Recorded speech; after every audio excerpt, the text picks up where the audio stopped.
Hello बच्चों, कैसे हैं आप लोग। उम्मीद करते होंगे कि लॉकडाउन में हम बड़े आराम से होंगे। आप भी आराम से नहीं हैं, हम भी आराम से नहीं हैं। आप भी पढ़ाई कर रहे हैं, हम पढ़ा रहे हैं, तो किसी को आराम नहीं है, सब कोई काम कर रहा है। आप चिंता मत कीजिए कि हम ही केवल काम कर रहे हैं।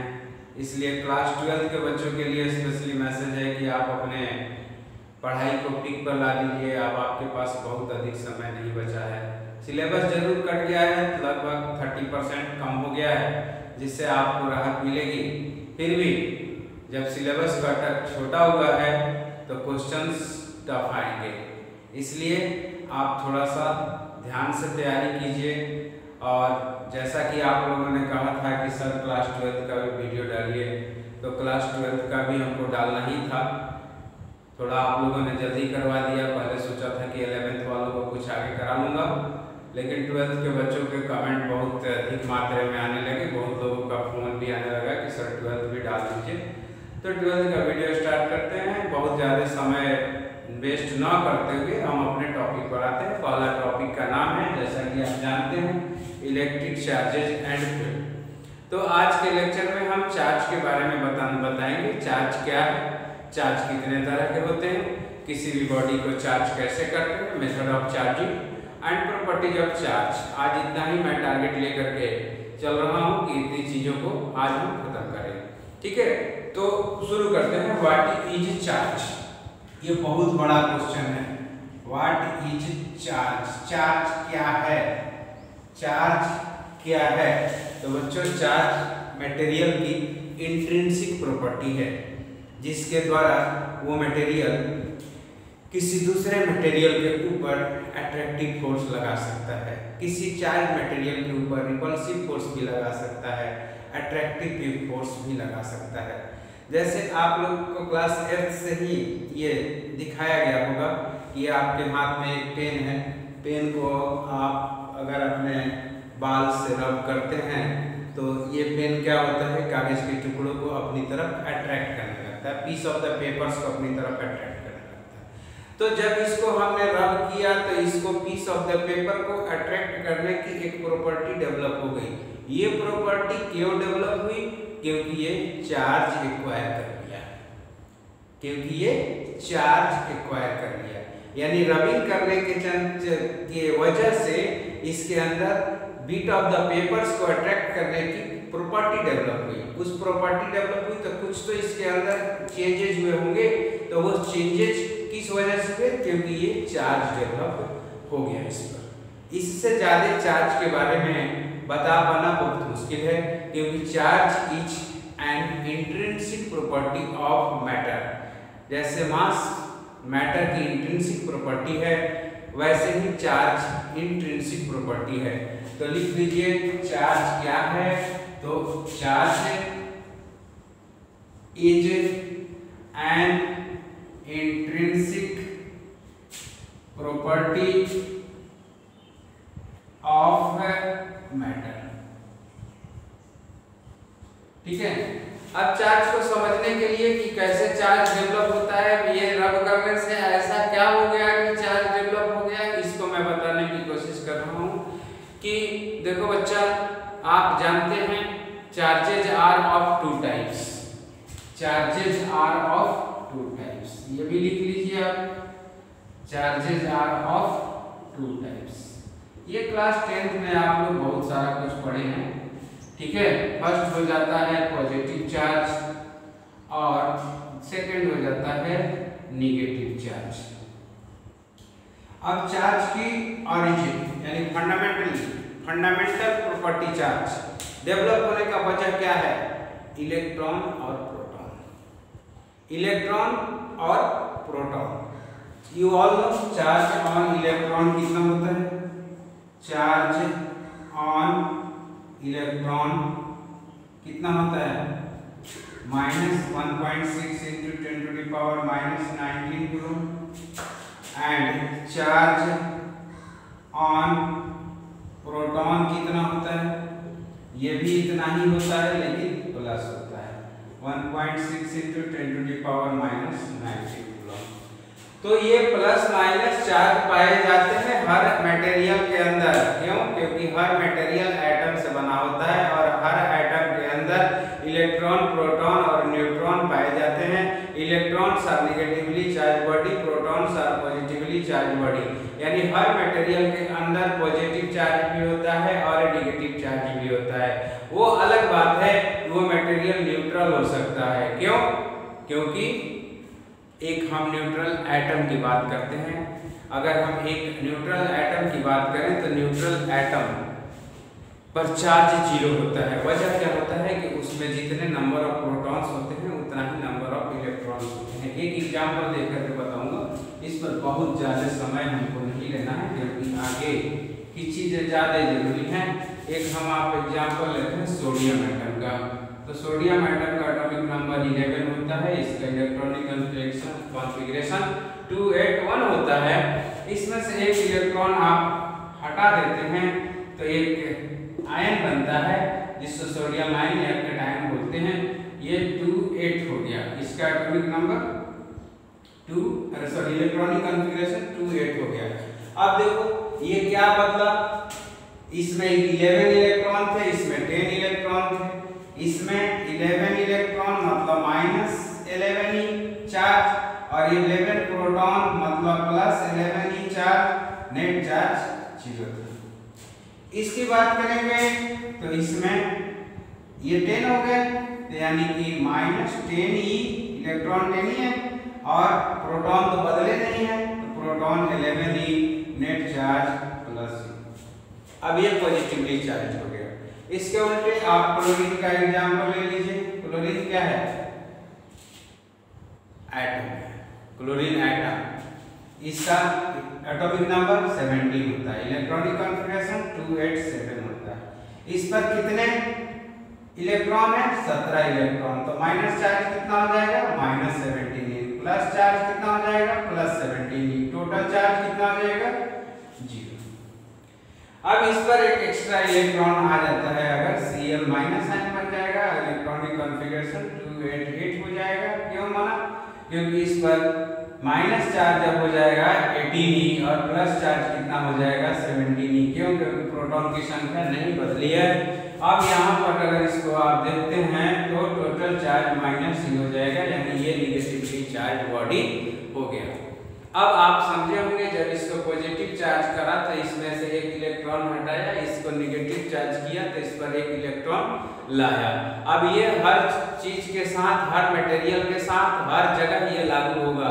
किसी भी ऑब्जेक्ट को, ये इस पेन को नेगेटिव चार्ज करना है तो इस पर एक्स्ट्रा इलेक्ट्रॉन लाना पड़ेगा, और इस पेन को अगर हमको पॉजिटिवली चार्ज करना है तो इस पर से कुछ इलेक्ट्रॉन हटाना पड़ेगा। क्लियर है? जब इलेक्ट्रॉन हटाएंगे तो ऑटोमेटिकली प्रोटॉन की संख्या अधिक हो जाएगी, इसलिए बॉडी पॉजिटिवली चार्ज हो जाएगा। अगर इलेक्ट्रॉन एक्स्ट्रा लाते हैं तो ऑटोमेटिकली प्रोटॉन की संख्या कम हो जाएगी, इलेक्ट्रॉन की संख्या ज्यादा हो जाएगी, तो बॉडी निगेटिवली चार्ज हो जाएगा। ठीक है? तो जब हम इसको फ्रिक्शन करते हैं बाल के साथ, तो बाल और पेन एक दूसरे के साथ इंटरेक्ट करते हैं, जिसमें इलेक्ट्रॉन का लेन देन होता है। बाल इलेक्ट्रॉन को एक्सेप्ट करता है और पेन इलेक्ट्रॉन को रिलीज करता है, तो पेन पॉजिटिवली चार्ज बन जाता है और ये बाल निगेटिवली चार्ज बन जाता है। तो इस तरह से बॉडी चार्ज होती है। बॉडी को चार्ज करने में कुछ भी आपको नहीं करना है, केवल इलेक्ट्रॉन और प्रोटॉन की संख्या को अनइक्वल कर देना है, बॉडी चार्ज हो जाएगी। अब अनइक्वल करते समय या तो इलेक्ट्रॉन अधिक होगा या प्रोटॉन अधिक होगा। अब इलेक्ट्रॉन अधिक है तो बॉडी निगेटिवली चार्ज, प्रोटॉन अधिक है तो बॉडी पॉजिटिवली चार्ज। इतनी सारी चीजें हो गई, इसमें कुछ भी आपको लिखने की जरूरत नहीं थी। ज्यादा से ज्यादा ये लिख लीजिए, तो ये जनरल थ्योरी ऑफ चार्ज हो गया कि बॉडी कैसे चार्ज डेवलप होता है किसी भी बॉडी के ऊपर, कैसे बॉडी चार्ज एक्वायर करती है। एक्वायर करने का मतलब सिर्फ इतना ही है कि उस बॉडी के ऊपर जो इलेक्ट्रॉन प्रोटॉन की संख्या थी वो अनइक्वल हो गई। जब वो न्यूट्रल थी तो उस पर इलेक्ट्रॉन प्रोटॉन की संख्या बराबर थी। समझ में आ गया? अब चार्ज का SI यूनिट क्या होता है आप जरा बताइए। SI unit of charge is Coulomb. इसको C से डिनोट करते हैं। इसका ऐसा यूनिट बता दिया। Now it is a scalar quantity, it is a scalar quantity and ऐसा यूनिट बता दिया, it is a scalar quantity.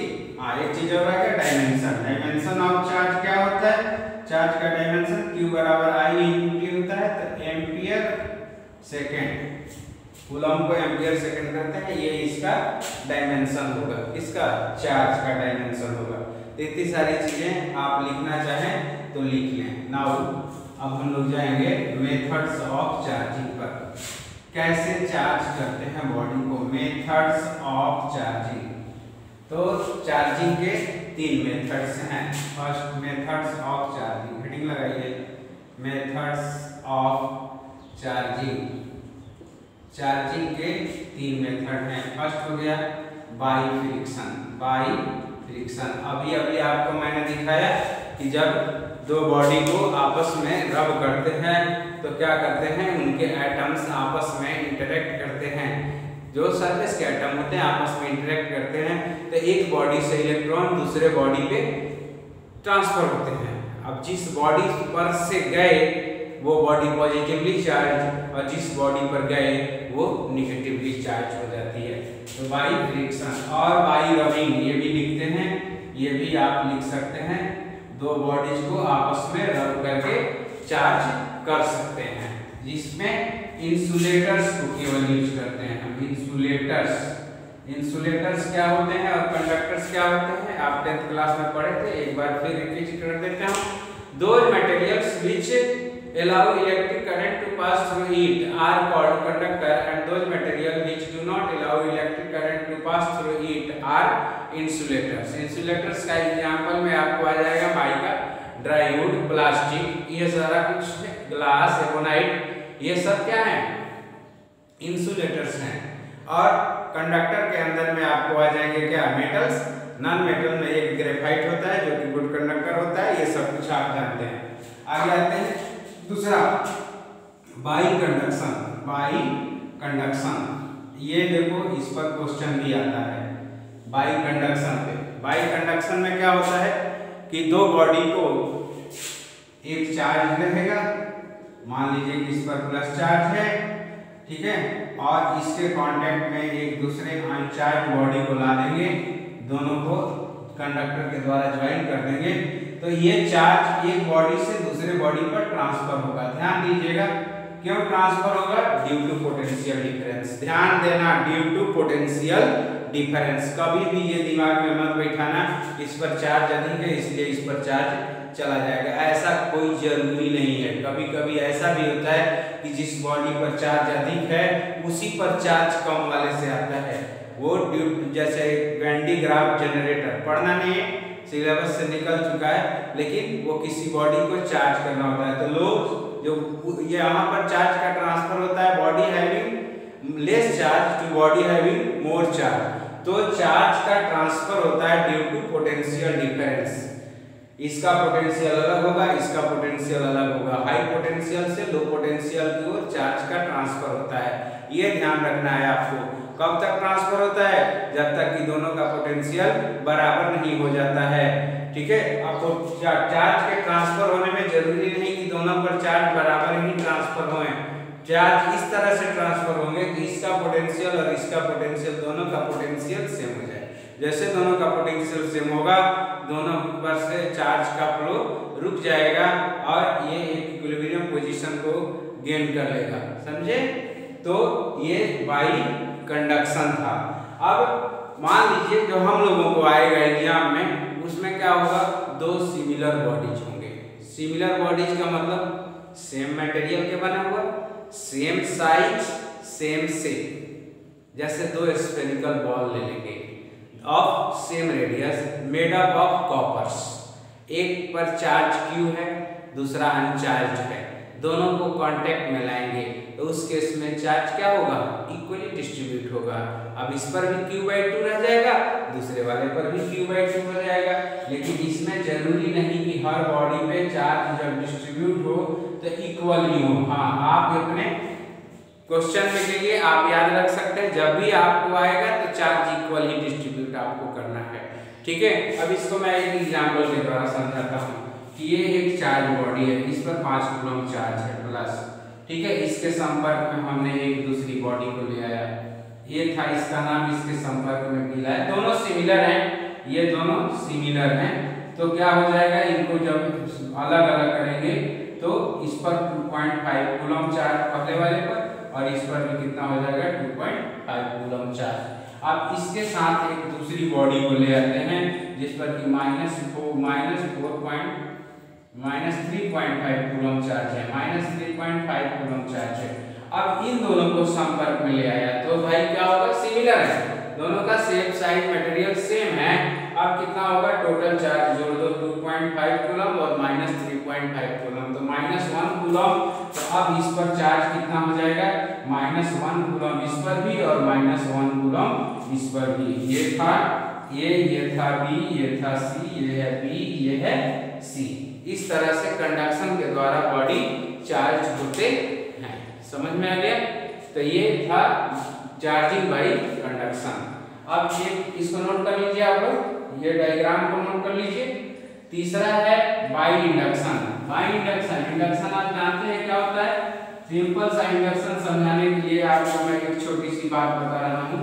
आप कहीं कभी सफर कर रहे होंगे, ड्राइवर के सीट के बगल में बैठे होंगे और आपको नींद आने लगी, तो ड्राइवर जरूर आपको बोला होगा कि भाई साहब सोइए मत, या सोना है तो आप पीछे चले जाइए। वजह क्या होता है कि इंडक्शन होता है आपके और ड्राइवर के बीच में। जब आपको नींद आती है तो इंडक्शन के द्वारा ड्राइवर को भी नींद आने लगती है।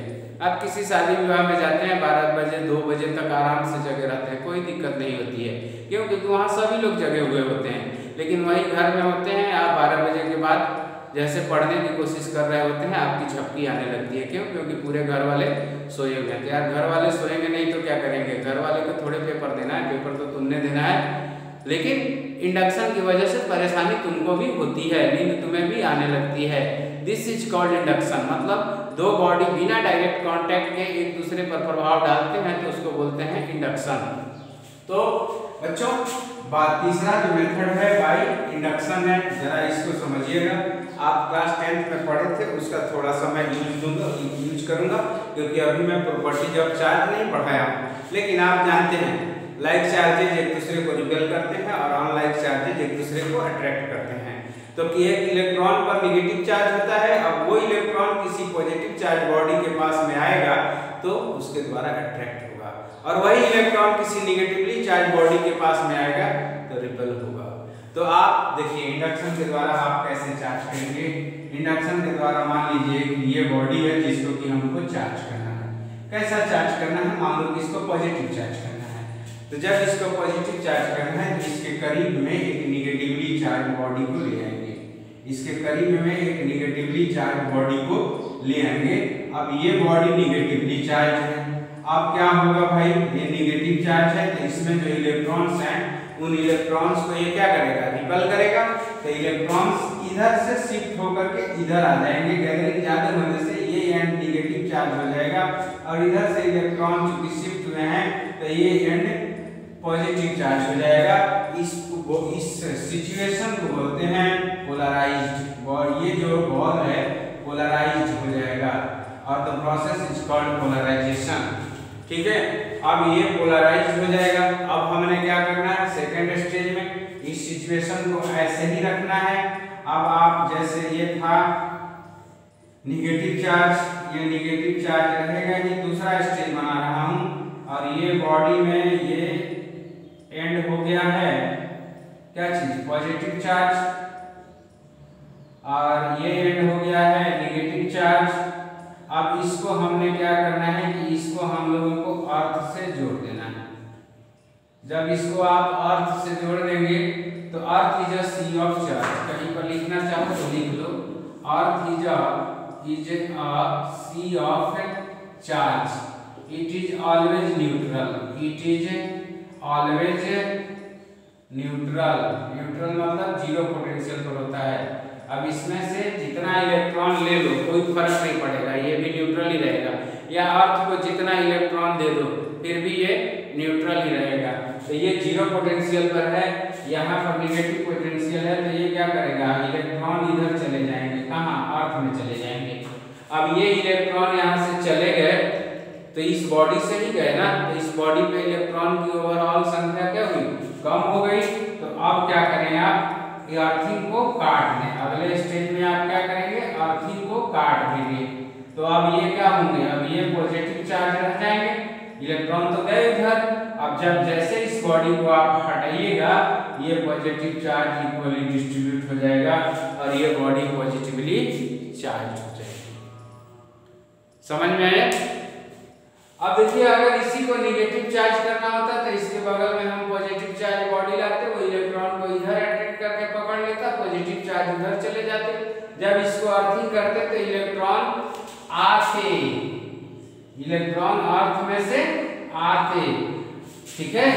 और ये इस बॉडी पर एक्स्ट्रा इलेक्ट्रॉन हो जाता है। जब एक्स्ट्रा इलेक्ट्रॉन होंगे तो ये अर्थिंग हटाएंगे, इस बॉडी को हटाएंगे तो बॉडी निगेटिवली चार्ज हो जाएगी। तो this is the third method of charging. तो कंडक्शन में और इंडक्शन में दोनों में मेटल मतलब कंडक्टर्स को चार्ज किया जाता है। कंडक्टर्स बोले तो मेटल्स को चार्ज करते हैं, किसके द्वारा, बाई कंडक्शन और बाई इंडक्शन और बाई इंडक्शन, और फ्रिक्शन वाला में इसको इंसुलेटर्स को चार्ज किया जाता है।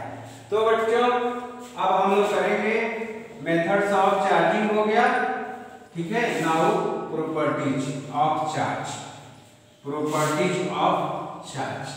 तो प्रॉपर्टीज ऑफ चार्ज में हम लोग क्या करते हैं, हेडिंग लगाओ प्रॉपर्टीज, प्रॉपर्टीज ऑफ चार्ज। तो पहला वाला तो वैसे फर्स्ट वाला वो लिख लो, like charges repels, like charges repel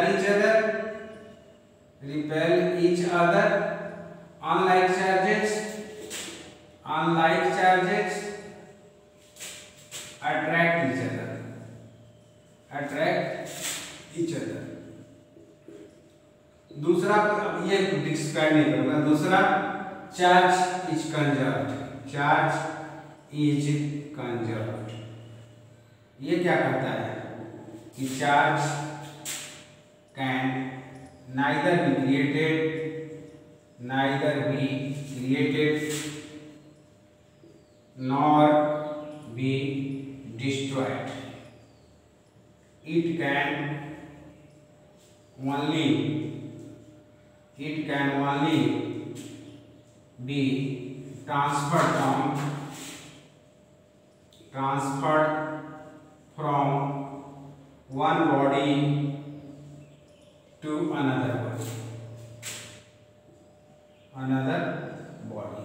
देखो बच्चों, अभी यहाँ पर सिस्टम की बात करेंगे। ये पेन था और ये हमारा बाल था। अब पेन और बाल को एक दूसरे से रब करते तो पेन और बाल दोनों मिलकर के एक सिस्टम बने। पेन पर पहले चार्ज कितना था, 0। बाल पर पहले कितना चार्ज था, 0। तो सिस्टम का चार्ज कितना था, 0। अगर इसको रबिंग करने के बाद भी सिस्टम का चार्ज 0 ही रहेगा तो बोलेंगे कि चार्ज इज कंजर्व्ड। तो experimentally it is found that कि इस रूल का वायलेशन कहीं भी नहीं होता है। इस पर अगर +3 कूलम चार्ज आएगा तो बाल पर -3 कूलम चार्ज आएगा। +3 और -3 अगेन ऐड करेंगे तो you will get the 0 charge, यानी सिस्टम का चार्ज अभी भी 0 ही है। वजह क्या होगा, देखो सिंपल सा सोचो, चार्ज क्यों प्रोड्यूस होता है, इलेक्ट्रॉन के ट्रांसफर होने से। तो इलेक्ट्रॉन कहीं पर से क्या होगा, 5 इलेक्ट्रॉन जाएगा, 10 इलेक्ट्रॉन जाएगा, 50 इलेक्ट्रॉन जाएगा। तो 50 इलेक्ट्रॉन जहां से जाएगा वहां 50 पॉजिटिव चार्ज और जहां पर जाएगा वहां 50 नेगेटिव चार्ज। तो सिस्टम तो इन्हीं दोनों से मिलकर बना है ना, एक देने वाला है और एक लेने वाला है। तो देने वाला पॉजिटिव हो गया, लेने वाला नेगेटिव हो गया, दोनों पर 50-50 हो गया, दोनों को ऐड करोगे तो you will get the 0 charge. समझ में आया? इसलिए चार्ज क्या होता है, चार्ज इज कंजर्व्ड। वजह क्या है, इलेक्ट्रॉन ट्रांसफर होता है, डिस्ट्रॉय नहीं होता है। इलेक्ट्रॉन एक बॉडी से दूसरे बॉडी पर जाता है, ऐसा नहीं होता है कि वो खत्म हो जाता है। नहीं, एक बॉडी से दूसरे बॉडी पर जाए, वो सिस्टम में अभी भी है। समझ में आया? जहां से गया वहां पॉजिटिव चार्ज छोड़ के गया, जहां गया वहां नेगेटिव चार्ज डेवलप कर दिया, तो सिस्टम अगेन क्या हो गया? नेट चार्ज जीरो हो गया। तो चार्ज इज कंजर्व। तीसरा लिखो बेटा, charges are additive in nature. Charges are additive in nature, यानी चार्ज को हम लोग ऐड कर सकते हैं। That is charges can be added by simple algebraic methods. Simple algebraic methods आप जानते हैं, प्लस प्लस प्लस होता है, साइन प्लस का होता है, माइनस माइनस प्लस होता है, लेकिन साइन माइनस का होता है, प्लस माइनस माइनस होता है, साइन उसका होता है जो बड़ा होता है। तो यहाँ पर भी मान लीजिए कि कहीं प्लस 5 कूलम चार्ज है, यहाँ पर माइनस 8 कूलम चार्ज है, इन दोनों को एक ही बॉडी पर डाल दिया तो उस बॉडी पर कितना होगा? माइनस 3 कूलम चार्ज होगा। तो charges are additive in nature. Scalar quantity है तो सिंपल अलजेब्रिक मेथड के द्वारा ऐड होता है। अब देखो बच्चों, लास्ट बट नॉट लीस्ट, कौन सा लास्ट है? Charge is quantised. Charge is quantised. Fourth one is charge is quantised. Quantised. Quantisation का मतलब आपको मैं बता देता हूँ। आप you all are growing child, आप सभी के बढ़ने की उम्र है, आप सभी बढ़ रहे हैं, हम लोग नहीं बढ़ते हैं, हम लोग फिक्स हो गए हैं। ठीक है, तो बच्चों जब आप बढ़ रहे होते हैं तो मान लीजिए कि आपका जूता छोटा हो गया है, ठीक है, आपके शूज छोटे हो गए, आप दुकान पर गए, ठीक है, आप पिछली बार लिए थे 4 नंबर का, इस बार मार्केट में गए तो देख रहे हैं क्या स्थिति क्या उत्पन्न होगी? 5 नंबर वाला छोटा हो रहा है, 6 नंबर वाला बड़ा हो रहा है। क्या करिएगा? 5.5 नंबर का तो जूता मिलता नहीं, तो आप क्या कीजिएगा? 6 नंबर वाला लीजिएगा, उसी को एडजस्ट करिएगा, कुछ ना कुछ जुगाड़ पानी अपना लगाइएगा, उसके बाद उसको यूज करिएगा। क्यों? यहाँ पर आपको समझौता करना पड़ा। क्यों? क्योंकि ऑप्शंस ही नहीं है, ऑप्शंस उपलब्ध नहीं है। 5.1 नंबर का शूज नहीं आता है, 5.2 नंबर का नहीं आता है, 5 नंबर का आता है, फिर 6 का आता है। यानी इसी को क्वांटाइजेशन कहते हैं, जहां की हर वैल्यू उपलब्ध नहीं हो, इसको बोलते हैं क्वांटाइजेशन। जैसे किसी क्लास में 40 बच्चे हो सकते हैं या 39 बच्चे हो सकते हैं। Is it possible? There are 39.5 child in a class? Never possible. This is called quantisation. मतलब जब भी बच्चे उपलब्ध होंगे तो इंटीजर नंबर में उपलब्ध होंगे। अगर हम बात करें चार्ज की, तो चार्ज कैसे डेवलप होता है? Due to the transfer of the electrons. तो इलेक्ट्रॉन एक बॉडी से दूसरे बॉडी पर जाएगा तो इलेक्ट्रॉन एज ए होल जाएगा और अपनी सारी प्रॉपर्टी लेके जाएगा। क्या है उसकी प्रॉपर्टी? मास है उसके पास 9.11 into 10 to the power minus 31 kg, और चार्ज है उसके पास -1.6 into 10 to the power minus 19 kg, 19 coulomb sorry. तो ये इलेक्ट्रॉन है। अब इलेक्ट्रॉन यहाँ से चला तो इलेक्ट्रॉन ऐसे होल गया, तो यहाँ पर मान लो एक इलेक्ट्रॉन गया तो कितना डेवलप चार्ज हुआ? इलेक्ट्रॉन इधर ट्रांसफर हो रहा है तो -1.6 into 10 to the power minus 19 coulomb.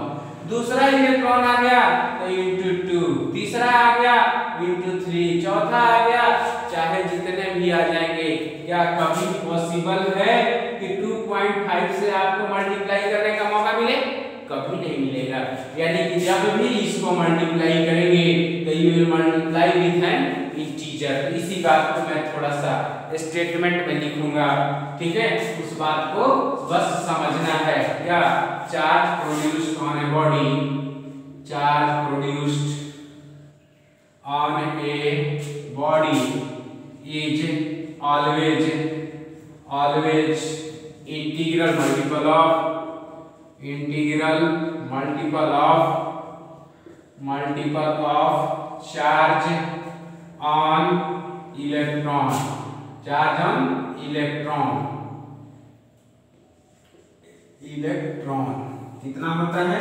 In bracket लिख लीजिए 1.6 into 10 to the power minus 19 coulomb. केवल मैग्नीट्यूड है ये, तो देयरफॉर फॉर्मूला क्या बनेगा, Q बराबर प्लस माइनस एनी, यहाँ पर Q क्या है, चार्ज डेवलप्ड, चार्ज डेवलप्ड,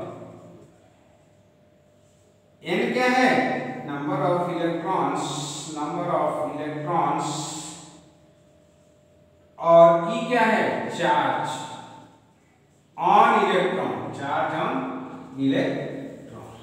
ठीक है, अब यहाँ पर क्वेश्चन कैसा आता है, क्वेश्चन दो तरह का आता है। एक तो ये आता है, बहुत फेमस क्वेश्चन है कि find the number of electrons required to produce 1 coulomb charge. जो बच्चे मेरे से पहले कभी भी पढ़े होंगे वो भी क्या याद करते होंगे, क्या सर हमेशा आप यही क्वेश्चन देते हैं? नहीं बेटा, ऐसा बात नहीं है, ये 12th में भी है, 10th में भी है, और वो ये पूछा भी जाता है, और हर बार नए बच्चे मिलते हैं तो नए बच्चों को तो हमें देना ही पड़ेगा, तो पुराने बच्चे ये सोचिएगा कि हमने नहीं सुना है, इस करके पढ़िएगा। क्वेश्चन लिखो, find the number of electrons, number of electrons required to produce 1 coulomb charge. 1 coulomb charge produce करने के लिए कितने इलेक्ट्रॉन की आवश्यकता होगी? तो आप Q बराबर N, सिंपली फॉर्मूला लगाइए, Q का वैल्यू आप रखिए 1, N निकालना है, E का value 1.6 into 10 to the power minus 19 रखिएगा। यहाँ नहीं प्लस माइनस रखते हैं, यहाँ प्लस माइनस रखते हैं, ठीक है। अब इसको आप डिवाइड कर दीजिएगा, तो 1 by 1.6 into 10 to the power minus 19, इसको पर ले जाइएगा, तो 1 by 1.6 into 10 to the power plus 19, इसमें से एक ठो नहीं दो, एक ठो ले लेते हैं, तो ये 10 बटे में 16 कर दो, ये 100 कर दो, into 10 to the power 18, ये आ जाएगा 6.25 into 10 to the power 18 electrons मिल करके 1 कूलम चार्ज डेवलप करते हैं। अब यहाँ पर आ जाए कि बेटा 3.5 कूलम, तो 3.5 कूलम रख करके n का वैल्यू निकालो। अब एक दूसरे टाइप का क्वेश्चन आता है, क्या आता है, check whether this value of charge exist और नॉट। जैसे क्वेश्चन है, चेक मिटा देता हूँ, तब मैं लिखता हूँ चेक वेदर, चेक वेदर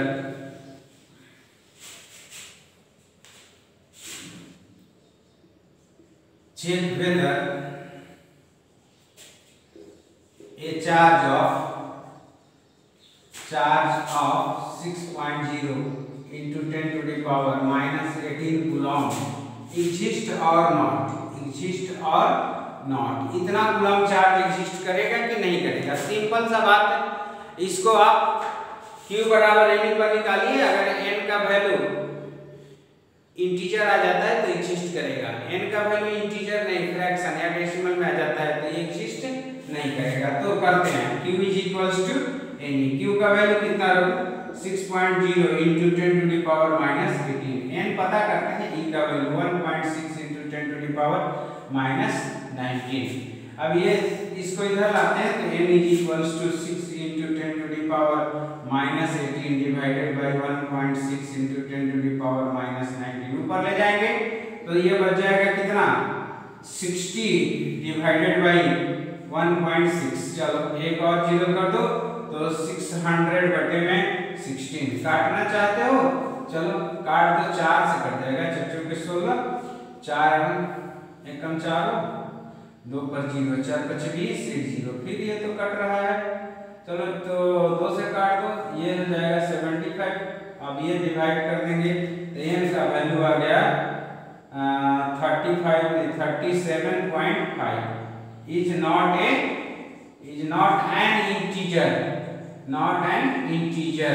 अब n इंटीजर नहीं है तो क्या पॉसिबल है कि 37.5 कूलम 5 इलेक्ट्रॉन किसी एक बॉडी पर ट्रांसफर कर दें? नहीं ट्रांसफर कर सकते हैं। Therefore 6.0 into 10 to the power minus 18 coulomb charge does not exist, does not exist। हो गया? तो बेटा आज का मेरा टारगेट खत्म हुआ, ठीक है, और उम्मीद करूंगा कि सभी बच्चे पेन और कॉपी ले करके ही पढ़ रहे होंगे। ठीक है, आप जरा ध्यान से इस चीज को देखिए, इसको गुनिए, चीजों को, छोटी छोटी चीजों को ऑन स्पॉट लर्न करने की कोशिश करिए कि उसको आज ही हम याद करके छोड़ देते हैं, भविष्य के लिए नहीं छोड़ते हैं, भविष्य में फिर अगला दिन दूसरा कुछ पढ़ लेंगे। ठीक है, अगर हमारा वीडियो आप लोगों को पसंद आया होगा, ठीक है, तो चैनल को सब्सक्राइब करिएगा और वीडियो को लाइक जरूर करिएगा। ठीक है, शेयर करना नहीं भूलें, क्योंकि हमारे जो बच्चे हैं वो तो हमसे पढ़ते ही हैं, आप कुछ दूसरे बच्चों को भी हेल्प करिए, उनके पास भी हमारा वीडियो पहुंचाइए। Thank you very much.